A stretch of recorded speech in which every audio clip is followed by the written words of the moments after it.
This is the story of a young man who was willing to risk his own safety to help someone else in need.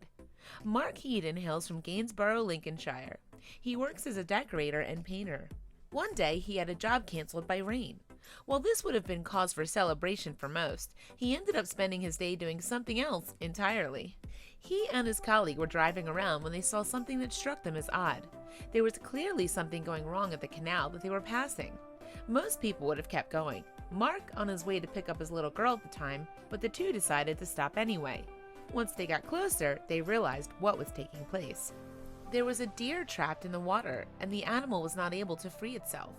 Without thinking, I jumped in and pulled it to safety, said Marc. The man thought nothing of stripping it down to his underwear and pulling the animal from the waters. What an incredibly brave soul. As you might have imagined, the waters were ice cold at the time, and this was no small feat.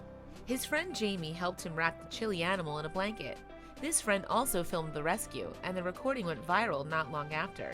Once they had taken the animal to another friend's house for some food and water, they turned the deer over to the proper authorities. The baton was passed to the good folks at Lincolnshire Wildlife Trust. They took the deer to safety after Marc had received the necessary reassurance. They let him know that his efforts were responsible for saving the deer's life.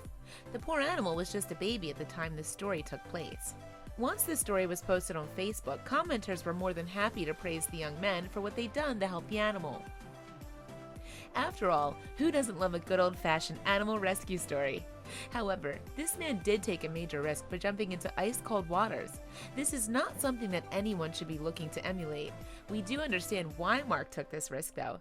We are appreciative to him, and we are sure that the baby deer is beyond grateful for his help as well.